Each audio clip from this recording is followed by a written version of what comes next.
அடுத்த செய்தி இது திராவிடத்துடைய பை ப்ராடக்ட் அப்படின்னு தான் பார்க்கணும். என்னென்னா 4-5 சிறுவர்கள் பெட்ரோல் குண்டு வீசியிருக்காங்க மதுரையில்.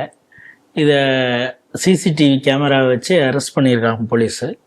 அப்புறம் அவங்கள்ட்ட கேட்கும் பொழுது அவங்க சொல்கிறாங்க, அதெல்லாம் நாங்கள் சோசியல் மீடியாவில் how to make petrol bomb அப்படிங்க. அதாவது 2 வீலர்லேருந்து பெட்ரோலை உறிஞ்சி அதை பிளாஸ்டிக் டப்பாவில் அடைச்சி அதில் நெருப்பு வச்சு ஒருத்தர் வீட்டு மேலே வந்து அடிச்சிருக்காங்க அப்படிங்கிறத பார்க்குறோம். இப்போ லேட்டஸ்ட்டாக பல செய்திகள் வருது. அந்த ஜெயந்தபுரம் அப்படிங்கிற ஒரு இடத்துல மட்டும் இல்லாமல் இன்னும் 2-3 இடத்துலையும் இதே போல் அடிச்சிருக்காங்கிற செய்தி போல் வருது.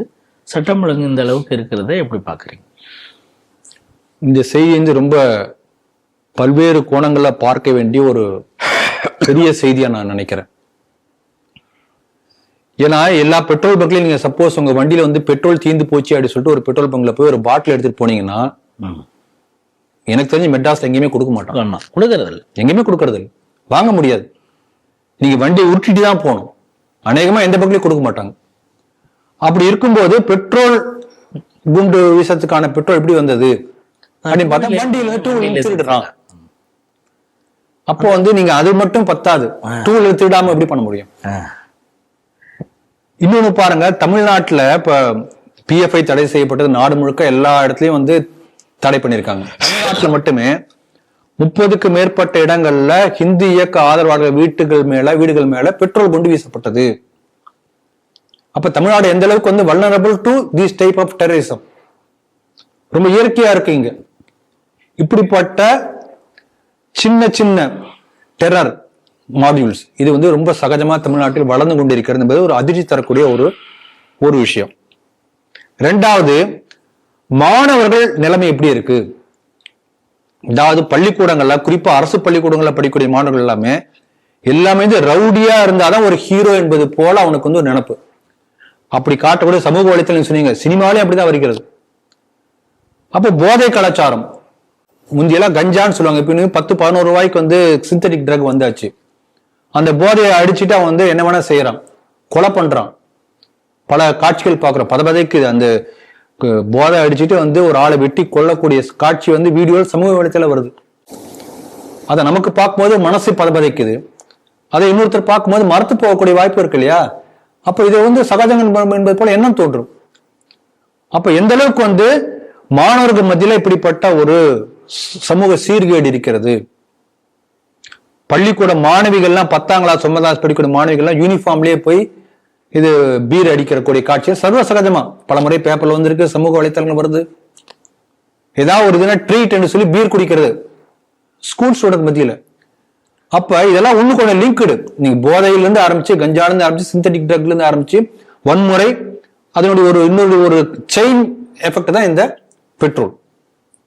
இப்படி போய்கொண்டிருக்கிறது. எங்கேயோ போகிற தமிழம்னா இப்படிதான்.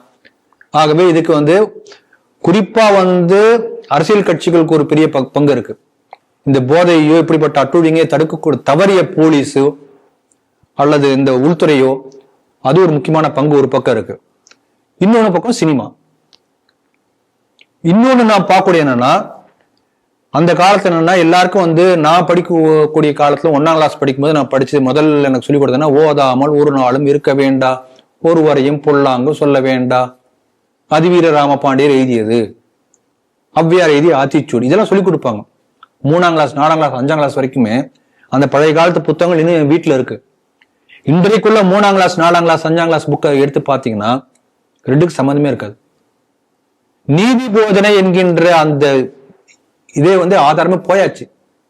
இவங்க என்ன பண்ணாங்க, திராவிட கல்வி என்கின்ற பேர்ல, இந்து சமயத்தை ஒழிக்கணும் என்ற பேர்ல நம்ம நாட்டினுடைய அடிப்படை நீதி எல்லாம், மாரல் வேல்யூஸ் எல்லாத்தையும் அழிப்பதை போன்ற ஒரு கல்வித்திட்டத்தை கொண்டு வந்தாங்க. ஒரு சின்ன உதாரணம் சொல்றேன்.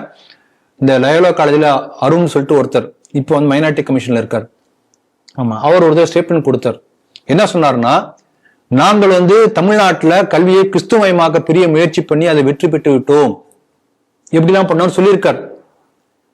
அதாவது கிறிஸ்துவமயமாக்குறதுடைய முதல் படி என்னன்னா, ஹிந்துத்தன்மை என்பது, அதாவது நாட்டினுடைய ரூட், ஹிந்துத்தன்மை என்ன, நாட்டினுடைய ரூட் என்ன, கலாச்சாரம் என்ன, கல்ச்சரல் வேல்யூஸ் என்ன, அதெல்லாம் நீக்கியாச்சு. அப்ப வெறும் நார்மல் ஒண்ணுமே இல்லாத ஒரு எஜுகேஷன். ஆகவே இந்த நீதி போதனை என்பது போன காரணத்தினால் இவங்க யாருக்குமே இந்த மாரல் வேல்யூஸே கிடையாது.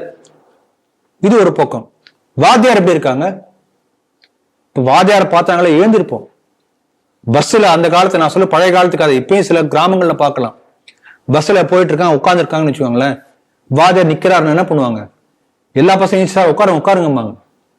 அந்த மரியாதை இயற்கையா வரும். ஏன்னா ஒரு முன்னுதாரணமா ஆசிரியர் இருப்பார் எல்லா இடத்துலயும். நம்ம தெருவில் போகும்போது எழுத்து மாதிரி ஆசிரியர் வந்தா பயந்து போய் அப்படியே இது பண்ணுவாங்க. வாத்தியார் மேல சிகரெட் குடிக்க மாட்டாங்க, பயப்படுவாங்க. அந்த பயம் இன்னைக்கு இருக்கா? ஏன்னா வாத்தியார் எப்படி இருக்காரு? அப்ப ஆசிரியர் தன்னுடைய இயல்பான நிலையை வைத்திருக்கிறாரா? இல்லையே. ஒரு வாத்தியார் எப்படி இருக்குமோ அந்த மாதிரி இருக்காரா? இல்லையே. மக்காமும் இருக்காரு. அதான் போன செய்தியில சிந்தனைகள்ல வாத்தியார் அந்த டெஸ்ட்லயே தோத்தே போயிடுறாரு. இப்ப இவர் எப்படி இந்த மாதிரி ஆள்லாம் என்ன பாடம் நடத்த போறாரு? பாடம் நடத்த தெரியாது, நீதியும் தெரியாது. ஆகவே ஆசிரியர்களும் இப்படிதான் இருக்காங்க. இதெல்லாம் போக நீங்க சொன்ன சமூக வலைத்தளத்துல தேவையான விஷயத்தை விட தேவையில்லாத விஷயம் ஏகப்பட்டது இருக்கு. அந்த ஷார்ட் பாக்கறேன்னு சொல்லிட்டு இந்த மாதிரி பண்றாங்க. அப்படி இப்படி ஆரம்பிச்சாங்கன்னா 10 நிமிஷம் வாங்குறாங்க, 2 மணி நேரம் ஆகுது தெரியறதே இல்லை அவனுக்கு. It's a time killer also. அது பிறகு அவனுடைய மனசு அப்படியே மாறுது. பாருங்க, சமீபத்துல இப்ப நேத்திக்கு 3 பேரு சகோதரிகள் தென்கொரியாவுடைய ஒரு தென்கொரியா கொரியா ஒரு கேம், அந்த கேமை பார்த்து மேல இருந்து குச்சி செத்து போறாங்க. எவ்வளவு வேதனையா இருக்கு பாருங்க. அப்போ ஒரு பக்கம் கேமுக்கு அடிமையாறது போல, இதே போல தேவையில்லாத பல விஷயங்களை சமூக வலைத்தளங்களுக்கு கொண்டு வரது எப்படி கண்ட்ரோல் பண்ண போகுது கவர்மெண்ட் தெரியல.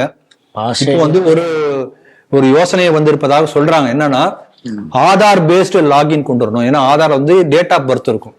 அதனால 18 இயர்ஸ்க்கு மேல உள்ளவங்க மட்டும் தான் சமூக வலைத்தளங்களை லாகின் பண்ண விடணும் என்பது போன்ற ஒரு ரெஸ்ட்ரிக்ஷன் கொண்டு வரலாமா என்று அரசாங்கம் யோசித்துக் கொண்டிருப்பதாக சொல்றாங்க. அதெல்லாம் ஒரு நல்ல முயற்சி. அது அதே போல கர்நாடகால பாருங்க, 7 PM to 9 PM ஒரு அலர்ட் மாதிரி கொடுத்து அந்த சமயத்தில் யாரும் மொபைல் யூஸ் பண்ணக்கூடாது குழந்தைங்க.